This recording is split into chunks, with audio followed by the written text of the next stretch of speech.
ಜಿಲ್ಲೆಯಲ್ಲಿ ಬೆಚ್ಚಿ ಬೀಳಿಸುವ ಘಟನೆಯೊಂದು ನಡೆದಿದೆ. ಇದೀಗ ಈ ಸುದ್ದಿ ಎಲ್ಲಾ ಕಡೆ ಭಾರಿ ಆತಂಕಕ್ಕೆ ಕಾರಣವಾಗಿದೆ. ಬಸ್ಸಿಗಾಗಿ ಕಾಯುತ್ತಿದ್ದ ಯುವಕನೋರ್ವನನ್ನ ಅಪಹರಿಸಿ ಆತನಿಗೆ ಬಲವಂತವಾಗಿ ಮಂಗಳಮುಖಿ ವೇಷ ಹಾಕಿಸಿ ಹಣದ ದಂಧೆ ಹಾಗೂ ಸೆಕ್ಸ್ಪರ್ಸ್ಗೆ ಬಳಸಿಕೊಂಡಿರುವ ಆಘಾತಕಾರಿ ಆರೋಪವೊಂದು ಕೇಳಿಬಂದಿದೆ.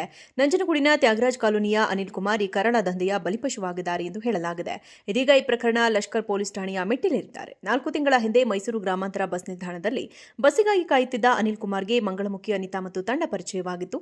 ನಂತರ ಆತನನ್ನ ಬಲವಂತವಾಗಿ ಅಪಹರಿಸಿದ ತಂಡ ಮಂಗಳೂರಿಗೆ ಕರೆದೊಯ್ದಿತ್ತು. ಅಲ್ಲಿ ಆತನಿಗೆ ಬಲವಂತವಾಗಿ ಸೀರೆ, ನೈಟಿ ತುಡಿಸಿ, ಕಿವಿಓಲೆ, ಮೂಗುಬಟ್ಟು ಹಾಕಿಸಿ ಅಕ್ಷತಾ ಎಂದು ಹೆಸರಿಟ್ಟು ಮಂಗಳಮುಖಿಯಾಗಿ ವೇಷ ಬದಲಿಸಿದ್ದರು ಎಂದು ಆರೋಪಿಸಲಾಗಿದೆ. ಯುವಕ ಅನಿಲ್ನನ್ನ ಬೀದಿಗಳಲ್ಲಿ ಅಂಗಡಿಗಳ ಮುಂದೆ ನಿಲ್ಲಿಸಿ ಪ್ರತಿದಿನ 2 ರಿಂದ 3 ಸಾವಿರ ರೂಪಾಯಿ ಕಲೆಕ್ಷನ್ ಅನ್ನು ಮಾಡಿಸ್ತಾ ಇದ್ರು. ಅಷ್ಟೇ ಅಲ್ಲದೆ ಮಂಗಳೂರು ಮತ್ತು ಕೇರಳದ ವಿವಿಧ ಭಾಗಗಳಿಗೆ ಕಳುಹಿಸಿ ಸೆಕ್ಸ್ ವರ್ಕ್ಗೆ ಬಳಸಿಕೊಂಡಿದ್ದಾರೆ ಎಂದು ಅನಿಲ್ ದೂರಿನಲ್ಲಿ ಆರೋಪಿಸಿದ್ದಾರೆ. ಆತನ ಹೆಸರಿನಲ್ಲಿ ನಕಲಿ ದಾಖಲೆ ಸೃಷ್ಟಿಸಿ ಸಮಾಜ ಕಲ್ಯಾಣ ಇಲಾಖೆಯಿಂದ ಮಂಗಳಮುಖಿ ಎಂದು ಸರ್ಟಿಫಿಕೇಟ್ ಕೊಡಿಸಲಾಗಿದೆ.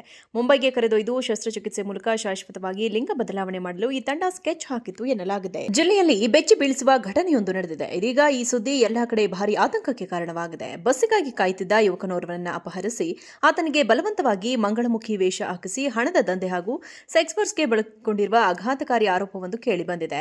ನಂಜನಗೂಡಿನ ತ್ಯಾಗರಾಜ್ ಕಾಲೋನಿಯ ಅನಿಲ್ ಕುಮಾರ್ ಈ ಕರಾಳ ದಂಧೆಯ ಬಲಿಪಶುವಾಗಿದ್ದಾರೆ ಎಂದು ಹೇಳಲಾಗಿದೆ. ಇದೀಗ ಈ ಪ್ರಕರಣ ಲಷ್ಕರ್ ಪೊಲೀಸ್ ಠಾಣೆಯ ಮೆಟ್ಟಿಲೇರಿದ್ದಾರೆ. 4 ತಿಂಗಳ ಹಿಂದೆ ಮೈಸೂರು ಗ್ರಾಮಾಂತರ ಬಸ್ ನಿಲ್ದಾಣದಲ್ಲಿ ಬಸ್ಸಿಗಾಗಿ ಕಾಯುತ್ತಿದ್ದ ಅನಿಲ್ ಕುಮಾರ್ಗೆ ಮಂಗಳಮುಖಿ ಅನಿತಾ ಮತ್ತು ತಂಡ ಪರಿಚಯವಾಗಿತ್ತು. ನಂತರ ಆತನನ್ನ ಬಲವಂತವಾಗಿ ಅಪಹರಿಸಿದ ತಂಡ ಮಂಗಳೂರಿಗೆ ಕರೆದೊಯ್ದಿತ್ತು. ಅಲ್ಲಿ ಆತನಿಗೆ ಬಲವಂತವಾಗಿ ಸೀರೆ, ನೈಟಿ ತುಡಿಸಿ, ಕಿವಿಓಲೆ, ಮೂಗುಬಟ್ಟು ಹಾಕಿಸಿ ಅಕ್ಷತಾ ಎಂದು ಹೆಸರಿಟ್ಟು ಮಂಗಳಮುಖಿಯಾಗಿ ವೇಷ ಬದಲಿಸಿದ್ದರು ಎಂದು ಆರೋಪಿಸಲಾಗಿದೆ. ಯುವಕ ಅನಿಲ್ನನ್ನ ಬೀದಿಗಳಲ್ಲಿ ಅಂಗಡಿಗಳ ಮುಂದೆ ನಿಲ್ಲಿಸಿ ಪ್ರತಿದಿನ 2 ರಿಂದ 3 ಸಾವಿರ ರೂಪಾಯಿ ಕಲೆಕ್ಷನ್ ಅನ್ನು ಮಾಡಿಸ್ತಾ ಇದ್ರು. ಅಷ್ಟೇ ಅಲ್ಲದೆ ಮಂಗಳೂರು ಮತ್ತು ಕೇರಳದ ವಿವಿಧ ಭಾಗಗಳಿಗೆ ಕಳುಹಿಸಿ ಸೆಕ್ಸ್ ವರ್ಕ್ಗೆ ಬಳಸಿಕೊಂಡಿದ್ದಾರೆ ಎಂದು ಅನಿಲ್ ದೂರಿನಲ್ಲಿ ಆರೋಪಿಸಿದ್ದಾರೆ. ಆತನ ಹೆಸರಿನಲ್ಲಿ ನಕಲಿ ದಾಖಲೆ ಸೃಷ್ಟಿಸಿ ಸಮಾಜ ಕಲ್ಯಾಣ ಇಲಾಖೆಯಿಂದ ಮಂಗಳಮುಖಿ ಎಂದು ಸರ್ಟಿಫಿಕೇಟ್ ಕೊಡಿಸಲಾಗಿದೆ. ಮುಂಬೈಗೆ ಕರೆದೊಯ್ದು ಶಸ್ತ್ರಚಿಕಿತ್ಸೆ ಮೂಲಕ ಶಾಶ್ವತವಾಗಿ ಲಿಂಗ ಬದಲಾವಣೆ ಮಾಡಲು ಈ ತಂಡ ಸ್ಕೆಚ್ ಹಾಕಿತ್ತು ಎನ್ನಲಾಗಿದೆ. ಜಿಲ್ಲೆಯಲ್ಲಿ ಬೆಚ್ಚಿ ಬೀಳಿಸುವ ಘಟನೆಯೊಂದು ನಡೆದಿದೆ. ಇದೀಗ ಈ ಸುದ್ದಿ ಎಲ್ಲಾ ಕಡೆ ಭಾರಿ ಆತಂಕಕ್ಕೆ ಕಾರಣವಾಗಿದೆ. ಬಸ್ಸಿಗಾಗಿ ಕಾಯುತ್ತಿದ್ದ ಯುವಕನೋರ್ವನನ್ನ ಅಪಹರಿಸಿ ಆತನಿಗೆ ಬಲವಂತವಾಗಿ ಮಂಗಳಮುಖಿ ವೇಷ ಹಾಕಿಸಿ ಹಣದ ದಂಧೆ ಹಾಗೂ ಸೆಕ್ಸ್ಪರ್ಸ್ಗೆ ಬಳಸಿಕೊಂಡಿರುವ ಆಘಾತಕಾರಿ ಆರೋಪವೊಂದು ಕೇಳಿಬಂದಿದೆ. ನಂಜನಗೂಡಿನ ತ್ಯಾಗರಾಜ್ ಕಾಲೋನಿಯ ಅನಿಲ್ ಕುಮಾರ್ ಈ ಕರಾಳ ದಂಧೆಯ ಬಲಿಪಶುವಾಗಿದ್ದಾರೆ ಎಂದು ಹೇಳಲಾಗಿದೆ.